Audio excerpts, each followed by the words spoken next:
नमस्कार फ्रेंड, मैं विवेक चौधरी हार्दिक स्वागत करता हूं अपने चैनल एसएससी के तूफान पर। आज हिंदी व्याकरण की जो क्लास है वो पद का दूसरा भाग है, जिसे सर्वनाम के नाम से जानते हैं।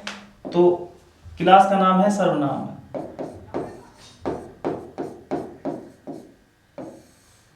इंग्लिश में इसको कहते हैं प्रोनाउन। पिछली क्लास में आपने पढ़ा था संज्ञा। तो संज्ञा के बारे में एक चीज बताई होगी। सबसे पहले बात करते हैं पद। पद क्या चीज होता है? पद शब्द को ही कहते हैं। पद जो है शब्द को ही कहते हैं, परंतु उसको पद क्यों कहा जाता है? हमने बताया था कि शब्द तब तक रहता है वो जब तक वो किसी वाक्य में प्रयोग ना हो। जैसे कमल क्या है? एक शब्द है। तो यहां पर तो अकेला लिखा है तो वो शब्द गिना जाएगा, लेकिन अगर इसको हम किसी वाक्य में प्रयोग कर लें, कमल खिलते हैं, तो तब ये शब्द नहीं, तब ये पद कहलाएगा।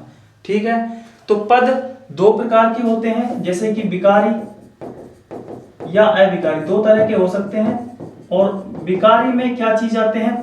विकारी में आते हैं चार: संज्ञा, सर्वनाम, विशेषण और चौथा है क्रिया। तो पिछली वीडियो में हमने क्या पढ़ाया था? संज्ञा पढ़ाया था।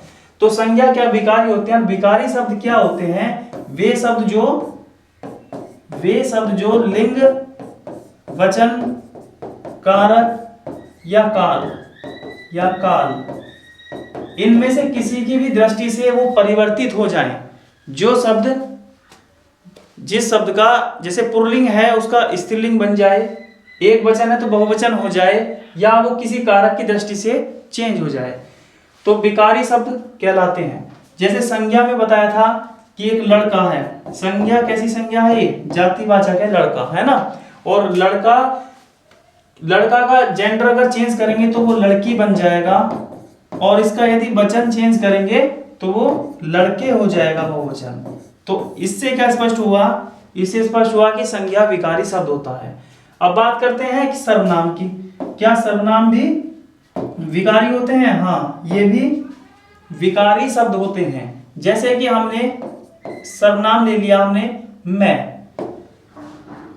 तो मैं में क्या, मैं का बहुवचन क्या हो गया? हम हो गया। और किसी कारक में चेंज करेंगे, जैसे कि कर्ता का कारक का शब्द क्या होता है? ने होता है, तो वो हो गया मैंने। इसलिए सर्वनाम भी क्या होंगे? विकारी शब्द होंगे। तो आज की क्लास आपकी है सर्वनाम की। तो सर्वनाम का शाब्दिक अर्थ, सबसे पहला क्वेश्चन होता है इसका कि इसका शाब्दिक अर्थ क्या है? शाब्दिक अर्थ, इसका शाब्दिक अर्थ है सर्व माने सबका और नाम, तो इसका शाब्दिक अर्थ है सबका नाम। सबका नाम, ये नहीं कि नाम क्लियर होगा जैसे कि सोहन मोहन, ऐसा कुछ नहीं है। लेकिन हम सोहन मोहन के जगह कुछ इशारों वाले शब्द लिख सकते हैं, तो एक जगह ही सबका नाम आ जाए तो उसको सर्वनाम कहा जाता है। परिभाषा क्या है इसकी? वे शब्द जो संज्ञा के स्थान पर प्रयुक्त होते हैं, वो क्या कहलाते हैं? सर्वनाम कहलाते हैं, प्रनाम कहलाते हैं। एक चीज खास बात और, ये संज्ञा की पुनरावृत्ति को रोकते हैं। संज्ञा की पुनरावृत्ति को रोकने के लिए सर्वनाम का प्रयोग किया जाता है। सर्वनाम का प्रयोग करते हैं। अब एक बात सुने, जैसे कि आपने स्टोरी पढ़ी होगी, कोई कहानी पढ़ी होगी। चलिए हम आपको एक कहानी के तौर पर बता देते हैं कि जैसे अशोक, ये लिख दिया हमने, अशोक मेवाड़ के राजा थे, और आगे लिख दिया अशोक एक महान सम्राट थे। और फिर आगे लिख दिया एक लाइन और, अशोक ने कलिंग के युद्ध में विजय प्राप्त की, विजय प्राप्त की। ठीक है, ये इतना है कि हमने एक स्टोरी के तौर पर उसके 3 वाक्य लिख दिए। अब एक बात बताइए, इसमें हमने पहली लाइन तो पढ़ ली, अशोक मेवाड़ के राजा थे, लेकिन हम जब सेकंड लाइन पढ़ेंगे तो क्या वहां पर सेकंड लाइन में अशोक का आना जरूरी था या इसकी जगह कुछ और चीज लग सकती है? अशोक मेवाड़ के राजा थे, वह एक महान सम्राट थे। अगर यहाँ वह शब्द लगा दिया जाए तो कोई परेशानी तो नहीं होगी, यह मतलब कोई दिक्कत तो नहीं होगी, इससे सेंटेंस तब भी शुद्ध रहेगा। ठीक है, क्योंकि बस क्या उस कहानी की या किसी उपन्यास की एक लाइन में क्लियर कर दें कि वो बात किसके बारे में कही जा रही है, ये समझ गए कि पहली लाइन में वो अशोक के बारे में कही जा रही है। ठीक है, तो यहाँ पर हम क्या यूज कर सकते हैं, वह एक महान सम्राट थे। आगे सुने, अशोक ने कलिंग के युद्ध में विजय प्राप्त की।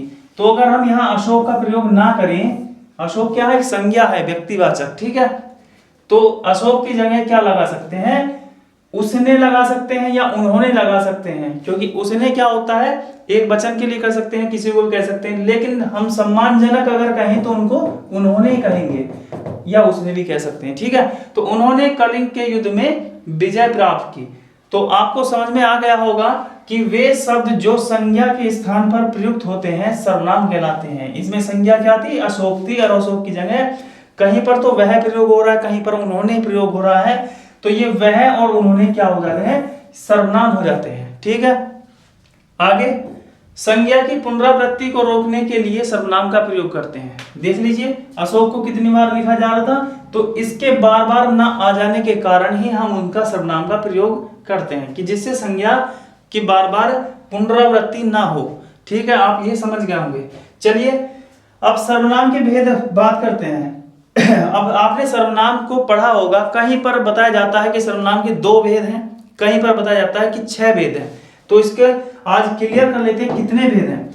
चलिए सर्वनाम के भेद, सर्वनाम के भेद देख लीजिए। सर्वनाम को जो 2 तरीके से बांटा गया है, एक तरीके से उसके 2 ही भेद हैं और एक तरीके से उसके 6 भेद हैं। वो कैसे हैं, जैसे कि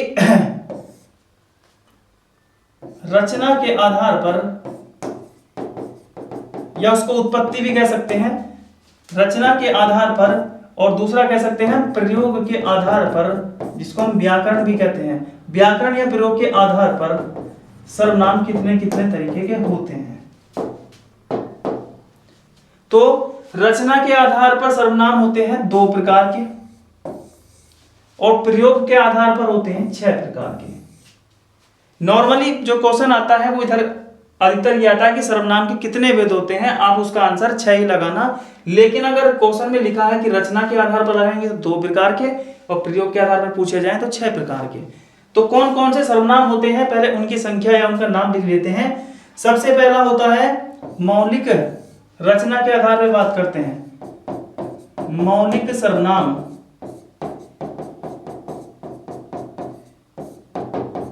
और दूसरा होता है यौगिक, यौगिक सर्वनाम। ठीक है, ये हम बाद में इसको क्लियर करा देंगे, फिलहाल इसको समझें कि रचना के आधार पर 2 सर्वनाम होते हैं, एक मौलिक एक यौगिक। मौलिक को क्या कह सकते हैं, मूल सर्वनाम भी कह सकते हैं। और मौलिक सर्वनाम की संख्या कितनी होती है, इनकी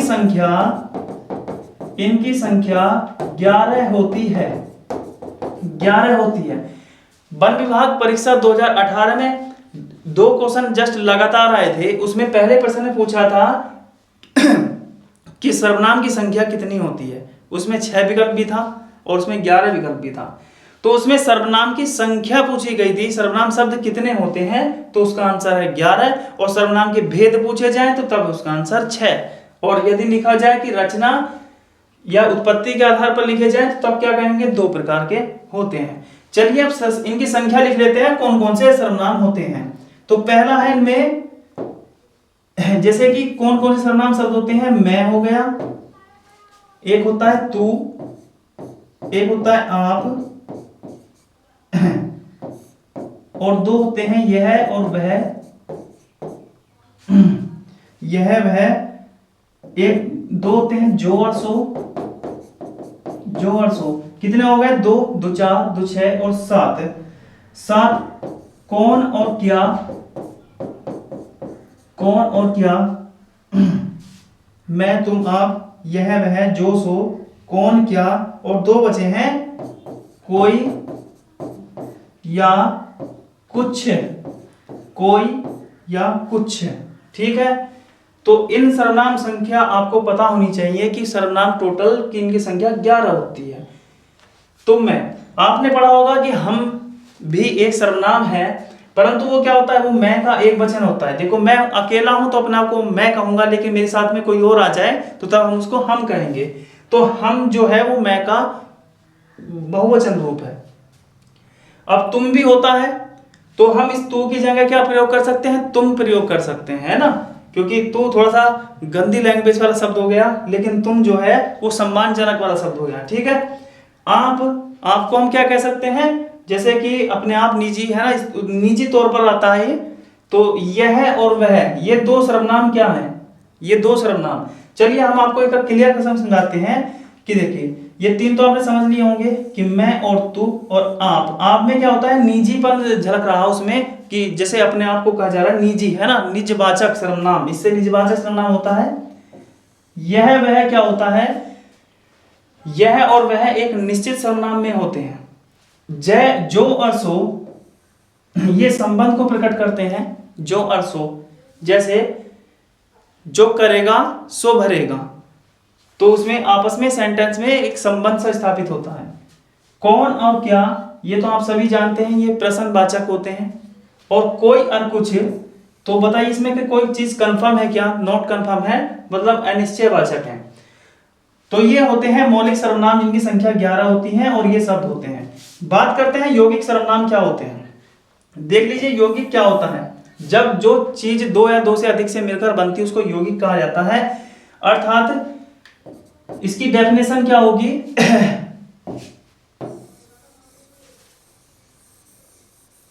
थोड़ा ऊपर लिख देता हूं। यौगिक सर्वनाम क्या होते हैं, वे सर्वनाम जो मौलिक सर्वनामों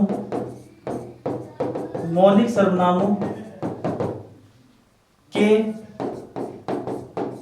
लिंग, वचन, कारक के जोड़ से बनते हैं, के जोड़ से बनते हैं।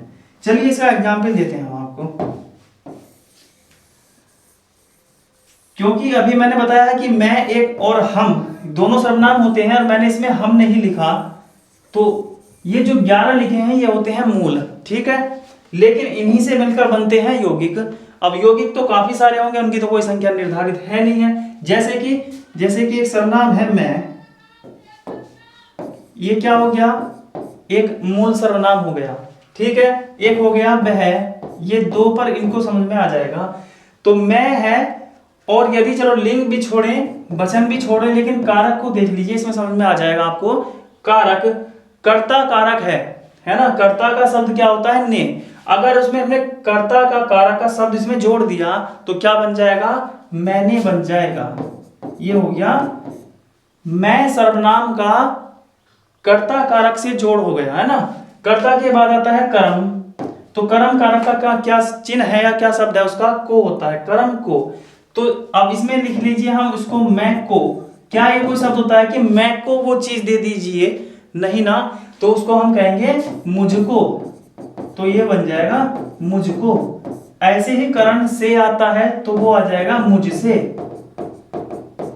और अगर हम आता है उसमें संबंध कारक, तो उसमें रा री रे या का की के, तो मैं का तो आएगा नहीं, मेरा आएगा, है ना, मेरा, मेरी, मेरे, है ना। इस तरीके से संबंध कारक में हो गए। तो ये देखो कितने बन गए, कम से कम 4 तो यहां बन गए, और भी इससे बन सकते हैं। अब इसके बहुवचन में जाएंगे तो हम आ जाएगा इसका बहुवचन, तो हम भी एक सर्वनाम हो गया। ठीक है, जैसे वचन में बताया था अभी, है ना, इसका वचन भी चेंज कर सकते हैं। तो अब हमने हो जाएगा, हमको हो जाएगा, है ना, ये इस तरीके के सब क्या हो जाते हैं, ये सभी यौगिक सर्वनाम हो जाते हैं। चलिए एक बार वह का और क्लियर कर लीजिए कि वह है, ठीक है। तो वह का कर्ता कारक सर्वनाम क्या होगा, तो वो कैसे होगा, जैसे वह है और उसमें ने सब जोड़ेंगे, तो वह ने वे काम किया, वह ने यह काम किया, उसको हम क्या लिखेंगे, उसने यह काम किया, तो हम उसका कर्ता में चेंज कर दिया उसने। अब कर्म में क्या काम करेंगे, उसको, करण में क्या करेंगे, उससे, ठीक है। और संबंध में क्या करेंगे, का सब जोड़ देंगे, उसका। तो ये भी क्या हो गया, ये भी यौगिक हो गया। अभी उन्होंने आया था अशोक का, जब हम स्टोरी लिखवाए थे तो उसमें क्या हुआ था, उन्होंने आया था, है ना।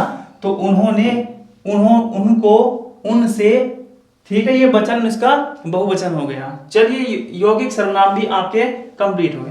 अब जो परीक्षा में क्वेश्चन पूछे जाते हैं वो नॉर्मली सर्वनाम के जो दूसरा भेद है प्रयोग के आधार पर, प्रयोग के आधार पर कितने प्रकार के सर्वनाम है, 6, वो है 6। कौन कौन से हैं, चलिए पहले मूल शब्दों को लिख लेते हैं ना। जैसे कि लिखा था मैं, तू, आप, ये मूल लिख रहे हैं हम।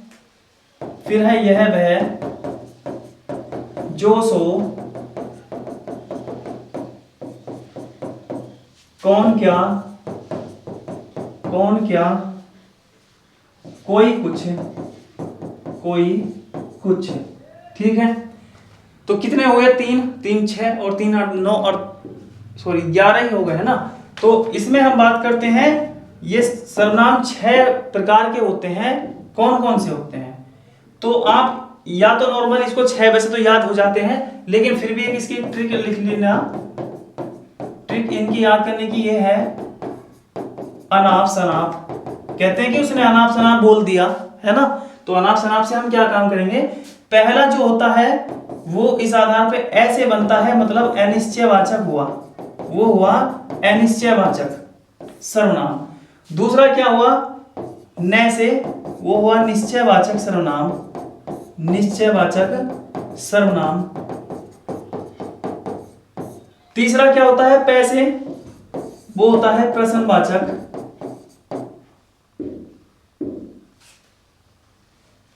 प्रश्नवाचक। और चौथा होता है से संबंधवाचक, संबंधवाचक। पांचवा होता है निजवाचक। तो इसकी शॉर्ट ट्रिक है अनाप शनाप, और ऐसे बनता है अनिश्चयवाचक, न से बनता है निश्चयवाचक, और पुरुषवाचक पै से बनता है, ठीक है। फिलहाल हम 3 की बात कर रहे हैं, 3 सर्वनामों की। तो सबसे पहले बात करते हैं अनिश्चयवाचक। चलिए मूल सर्वनाम में ऐसा कौन सा शब्द है इन 11 में से जो, जिसमें हम वस्तु का या व्यक्ति का निश्चित होना ना पाया जाए, ठीक है, वो देखते हैं। मैं, एक आदमी निश्चित है, तू और आप, ये तीनों निश्चित है, कोई प्रॉब्लम नहीं है। यह और वह, ये भी किसी वस्तु की ओर जब बताएगा कि यह किताब है उसकी, है ना, तो ये भी निश्चित आएगा। जो और सो, कोई और कुछ, तो ये 2 डिजिट ऐसे निकल के आ रहे हैं, कोई और कुछ, ये क्या है, ये दोनों शब्द जो है अनिश्चयवाचक सर्वनाम को प्रकट करते हैं। इसकी परिभाषा क्या होती है कि वे सर्वनाम जिनमें अनिश्चितता का बोध होता है, जिनमें अनिश्चितता का बोध होता है, तो क्या कहलाते हैं, वो अनिश्चयवाचक सर्वनाम कहलाते हैं, ठीक है। कौन कौन से हैं वो, कोई और कुछ हैं। जैसे कि एग्जाम्पल में बताया कि वहां पर कोई है, वहां पर कोई है, पता तो नहीं है कौन है, वहां पर कोई है, तो उसमें क्या हुआ, बिल्कुल पक्का निश्चित नहीं है जाने कौन है ना। दूसरा कि मैं आपके लिए कुछ लाया हूं, आपके लिए कुछ लाया हूं, आपके लिए कुछ लाया हूं। देखिए इसमें 2 सर्वनामों का प्रयोग हुआ। यहां पर तो मैं हटा दीजिए, इसको नहीं बात आ रही है कि कुछ लाया हूं, ये चीज समझ लीजिए, है ना। तो इसमें कुछ है, इसमें कोई है, ये दोनों सर्वनाम किसको प्रकट करते हैं, अनिश्चयवाचक को प्रकट करते हैं। जो सर्वनाम अनिश्चितता का बोध कराएं वो अनिश्चयवाचक। आपकी समझ में आ गया होगा, कोई प्रॉब्लम नहीं है। नेक्स्ट बात करते हैं निश्चयवाचक की, ठीक है। निश्चयवाचक में बात करते हैं जिन सर्वनाम शब्दों में निश्चितता का बोध होता है, निश्चितता का बोध होता है, वो क्या कहलाते हैं? वो कहलाते हैं निश्चयवाचक सर्वनाम। अब ये भी दो टाइप के होते हैं, ए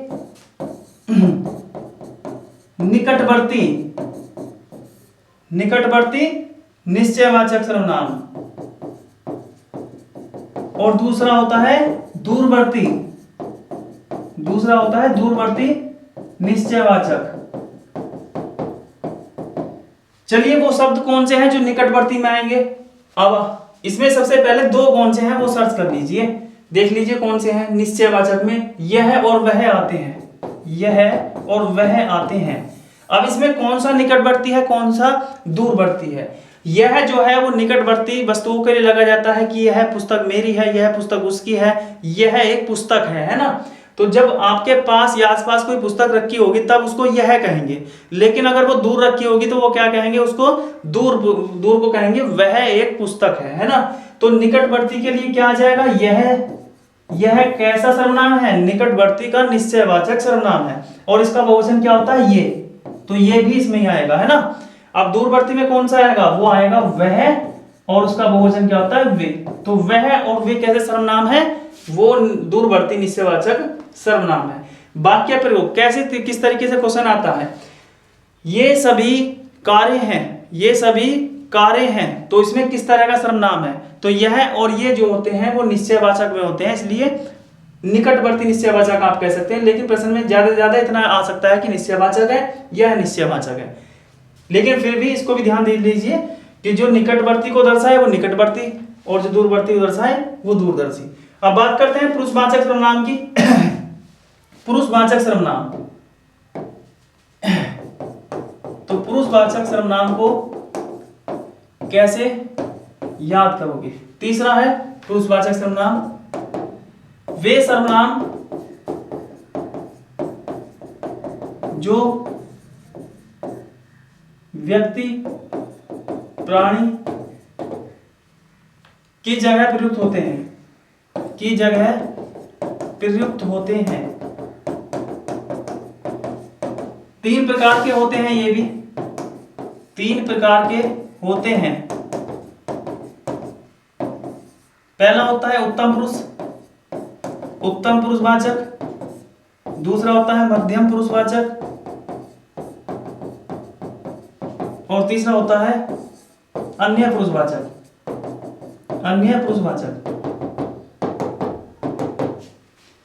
उत्तम पुरुषवाचक, मध्यम पुरुषवाचक और अन्य पुरुषवाचक। तो अब उत्तम पुरुषवाचक में कौन सा होगा? चलिए अंग्रेजी की बात करते हैं, इसको कहते हैं फर्स्ट पर्सन। जब प्रोनाउन पढ़ते हो तो उसमें पढ़ा जाता है कि फर्स्ट पर्सन, सेकंड पर्सन और थर्ड पर्सन, ठीक है। तो अब जैसे कि हम दो व्यक्ति बात कर रहे हैं, मान लीजिए मैं किसी से बात कर रहा हूं, तो अपने जैसे कि कहते हैं कि अच्छाई बुराई वाली बात करते हैं, तो मैं कभी अपनी बुराई करूंगा? नहीं करूंगा ना। तो इसलिए मैं अपने आप को सर्वोपरि मानूंगा, अपने आप को उत्तम मानूंगा, ठीक है। तो मैं किस में आ जाएगा? मैं आ जाएगा उत्तम में, और इसका बहुवचन क्या होता है? हम, वो भी इसमें आ जाएगा। जैसे अंग्रेजी में फर्स्ट पर्सन क्या होते हैं? आई और वी होते हैं। मध्यम में अंग्रेजी में क्या होता है? यू होता है। जब हम अपनी बात करेंगे तो हम अपने आप को सर्वोपरि मानेंगे, अपने आप को बेस्ट मानेंगे, उत्तम मानेंगे, और जो दूसरा सामने खड़ा है उसको क्या रखेंगे? हम सेकंड नंबर पे रखेंगे। चलो तुम भी बढ़िया है, इस तरीके से कहेंगे ना। तो इसमें आ जाएगा तुम, उसे तू भी कह सकते हो, तुम या तू भी कह सकते हो, अर्थात अंग्रेजी में इसको यू कहते हैं, ठीक है। और ये हो गए आई वी। और अन्य में क्या होगा? जब हम दोनों बात कर रहे हैं तो तीसरे को तो हम एक तरफ कर देंगे, ठीक है, तू जा यहां से, है ना, इस तरीके से। तो वो क्या हो गया? वो अन्य हो गया। वो कौन कौन हो सकते हैं? वो यह वह हो सकता है। जैसे कि ही सी इट अंग्रेजी में कहते हैं उसको, ही सी या इट, ठीक है, ये होते हैं थर्ड पर्सन। परंतु अपवाद कहां पर लगता है आपको? जैसे मैं एक लड़का हूं, कौन सा सर्वनाम है? उत्तम पुरुषवाचक, ठीक है, पुरुषवाचक का। हम लड़के हैं, उसमें अगर ऐसे तरह के वाक्य, हमने यह काम किया, तो उसमें दो सर्वनामों का प्रयोग होगा, एक तो हमने आ गया कि यह आ गया, तो यह का पूछा जाए तो वो निश्चयवाचक, कोई काम निश्चित तौर पे क्या है ना, और हमने के बारे में पूछे तो पुरुषवाचक। किस तरह का पुरुषवाचक है? उत्तम पुरुषवाचक। मध्यम का क्वेश्चन कि तुमने खाना खा लिया है ना, तो ये इसमें कौन सा सर्वनाम का प्रयोग हुआ है? पुरुषवाचक का मध्यम पुरुषवाचक प्रयोग हुआ है। अन्य पुरुषवाचक में यहां पर थोड़ी डिफिकल्टी आती है, क्योंकि यह वह जो निश्चयवाचक सर्वनाम में भी जाते हैं और अन्य पुरुषवाचक में भी, लेकिन इसमें क्या लिखवाया, वो व्यक्ति या प्राणी को ही दर्शाएगा कि यह लड़का, इस तरीके से प्रयोग में आएगा कि यह लड़का विशिष्ट है, मतलब यह लड़का पढ़ने में तेज है, इस तरीके से उसमें आएगा। तो किसी व्यक्ति के लिए यह और वह का प्रयोग किया जाए तो तब वो पुरुषवाचक का अन्य पुरुष होगा। ठीक है, चलिए 3 जो सर्वनाम है वो कंप्लीट हुए। अब बात करते हैं, जैसे इसकी ट्रिक क्या बताई थी हमने, अनाप शनाप बताई थी, तो अनाप का तो हमने क्लियर कर लिया, अब शनाप की बात करेंगे। तो चौथा नंबर आता है सह से संबंधवाचक, सह से संबंधवाचक सर्वनाम। तो उसकी परिभाषा बनती है कि वे शब्द या वे सर्वनाम, इसको कट करें, वे सर्वनाम जो संबंध को प्रकट करते हैं, वाक्य में संबंध को प्रकट करते हैं। और कौन से 2 सर्वनाम इसमें आते हैं? वो आते हैं जो तथा सो, जो तथा सो। एग्जाम्पल 2-4 वाक्य हम बता दें, ये जरूरी नहीं है कि जो और सो ही आएंगे, उससे यौगिक भी बन सकता है, जिसका उसकी, है ना, उसकी जिसकी। जैसे कि मुहावरे टाइप इसका एग्जाम्पल आते हैं, जो करेगा सो भरेगा। इस वाक्य में किस सर्वनाम का प्रयोग हुआ है? तो जो सो अगर आते हैं उस वाक्य में तो उसका आंसर संबंधवाचक लगेगा। जिसकी लाठी उसकी भैंस, जिसकी लाठी उसकी भैंस। और एक एग्जाम्पल और है इसका, जैसी करनी वैसी भरनी, जैसी करनी वैसी भरनी। तो तीनों वाक्य क्या है? एक मुहावरा है, लोकोक्तियों के तौर पर प्रयोग होते हैं। तो इनमें क्या संबंधवाचक होता है? देखो, जो सो तो इसके मूल हो गए, है ना, जिसकी और उसकी क्या हो गया? उसका यौगिक सर्वनाम हुआ। और जैसी और वैसी भी इसमें ही आएगा, ठीक है, लेकिन मूल क्या होते हैं? वो जो और सो होते हैं, इनसे ही बनते हैं ये भी, जिसकी उसकी और जैसी वैसी भी। ठीक है, इसमें क्या होता है, देखो, जिसकी लाठी है उसी की भैंस है, तो क्या इसमें संबंध को प्रकटता हो रही है ना। चलिए, चौथा सर्वनाम आपका कंप्लीट हुआ। बात करते हैं नए वाले की। तो इसका नाम है निजवाचक और इसका नाम बचा है लास्ट में प्रसंगवाचक। ठीक है, तो 5वां सर्वनाम है निजवाचक। ये केवल अकेला सर्वनाम होता है जिसमें एक ही शब्द आता है। तो वे सर्वनाम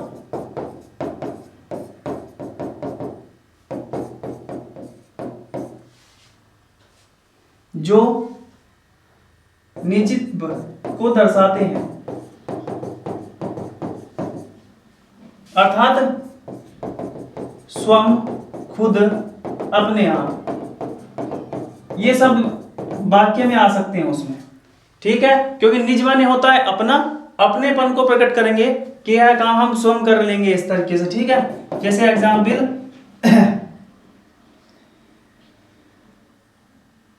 जैसे कि इसका एग्जाम्पल है, मैं अपने आप चला जाऊंगा। यहां पर किसका प्रयोग हुआ है? यहां पर हुआ है पुरुषवाचक का। कौन से पुरुषवाचक का प्रयोग हुआ है? यहां पर हुआ है उत्तम पुरुषवाचक का। लेकिन बात करते हैं यहां पर अपने आप, इसमें क्या आया है? अपने आप में आया है निजवाचक का। दूसरा एग्जाम्पल है, हम आप कर लेंगे, हम अपने आप कर लेंगे, ये भी चल जाएगा ना, हम आप कर लेंगे। तो इसमें क्या हुआ? देखो, ये 3 चीज आती है, स्वयं, खुद, अपने आप। तो जिन वाक्यों में इन शब्दों का प्रयोग होता है उनमें निजवाचक सर्वनाम होता है। तीसरा एग्जाम्पल, मैं आप ही चला जाऊंगा या चलता हूं, मैं आप ही चलता हूं कि सबसे अलग रहूं, सबसे अलग रहूं। तो इसमें भी आपका वर्णन आया है, इसलिए ये भी निजवाचक सर्वनाम होगा। ठीक है, अब बात करते हैं लास्ट वाले की। छठा है प्रश्नवाचक सर्वनाम, और इसको पहचान तो आप स्वयं अपना आप ही लोगे, कोई प्रॉब्लम नहीं है इसको पहचानने में। प्रश्नवाचक सर्वनाम, तो दो सर्वनाम बचे हैं, कौन कौन से, एक कौन बचा है और एक क्या बचा है, ये दोनों प्रश्नवाचक में प्रयोग होते हैं। ठीक है, तो इसकी परिभाषा बनेगी वे सर्वनाम जो प्रश्न पूछने में प्रयुक्त होते हैं, प्रश्न पूछने में प्रयुक्त होते हैं, वो क्या कहलाएंगे, वो प्रश्नवाचक सर्वनाम कहलाएंगे। तो इसके कुछ एग्जाम्पल, जैसे कि वहां पर कौन है, वहां पर कौन है, इस सर्वनाम, इस वाक्य में किस सर्वनाम का प्रयोग हुआ है, प्रश्नवाचक का। ठीक है, तुम क्या लाए हो, तुम क्या लाए हो, तो इसमें भी क्या शब्द आ गया है और प्रश्नवाचक सर्वनाम इसका आंसर होगा। तीसरा है कौन है दरवाजे पर, कौन है दरवाजे पर। और चौथा है तुम क्या खा रहे हो, तुम क्या खा रहे हो। तो जिन वाक्यों में कौन और क्या का प्रयोग हो तो वो क्या कहलाएंगे, वो प्रश्नवाचक सर्वनाम कहलाएंगे। ठीक है, तो सर्वनाम की क्लास आज आपकी पूरी हुई। सर्वनाम का शाब्दिक अर्थ होता है सबका नाम, और सर्वनाम की परिभाषा जो सब संज्ञा की पुनरावृत्ति को रोकने के लिए प्रयोग किए जाएं या उनकी जगह प्रयोग किए जाएं वो सर्वनाम कहलाते हैं। सर्वनाम के दो तरह के भेद माने जाते हैं, उत्पत्ति के आधार पर दो प्रकार के, मौलिक और यौगिक। मौलिक की संख्या होती है 11 और यौगिक उनसे मिलकर बनते हैं। और दूसरी बात आती है प्रयोग या व्याकरण के आधार पर 6 प्रकार के, वो आपके सामने अभी हो गए हैं। ठीक है, चलिए सर्वनाम की क्लास आपको बेस्ट लगी होगी, कमेंट्स बॉक्स में इसका जरूर से रिप्लाई करना। ठीक है, और हमारे चैनल को सब्सक्राइब करें और उसको शेयर जरूर करें। ठीक है, धन्यवाद।